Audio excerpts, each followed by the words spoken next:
Welcome to episode 5 of 100 African Americans who shaped American history. Introducing Paul Cuffe, 1759 to 1817.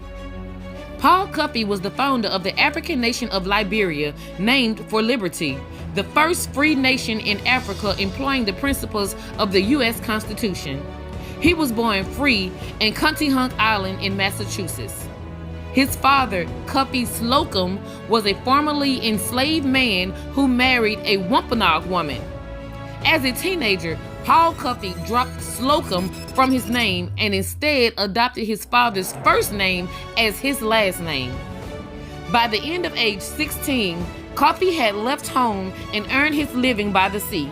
He was well suited for this life and became wealthy from the success of fishing, whaling, and shipping expeditions. His fleet of 10 ships sailed to both the European and African continents regularly. Cuffe was a wealthy and powerful businessman in America, but he believed that only in Africa could he truly live free from racism, which had not ceased even after the American Revolution. In 1778, with the signing of the Massachusetts Constitution, Cuffe and all other African Americans, as well as all Native Americans in Massachusetts, lost their right to vote. It was an indignity that abolitionists could not accept quietly. In response, Cuffe stopped paying taxes. He argued that African Americans and Native Americans were on the front line of the Revolutionary War with all other Americans. They were buying their country with their lives.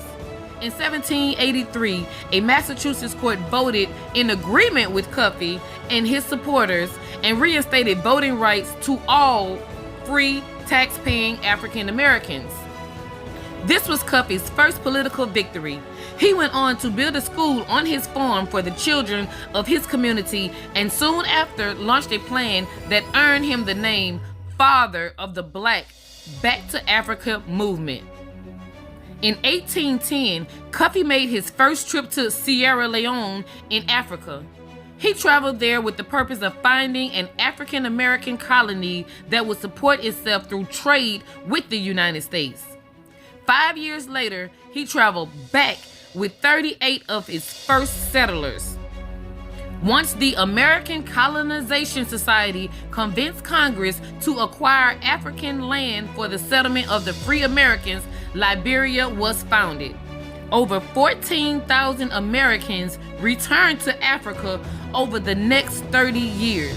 However, many of Cuffe's contemporaries, including Richard Allen and Absalom Jones, stayed to protect the roots of African American community fighting for freedom in America.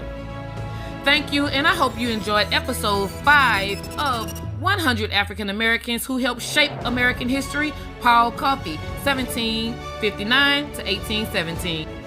Please don't forget to like the video, share it if you find it in your heart, and subscribe to the channel so you can get more of 100 African Americans who shaped American history. 5 down, 95 to go. Thanks for watching. Bye-bye.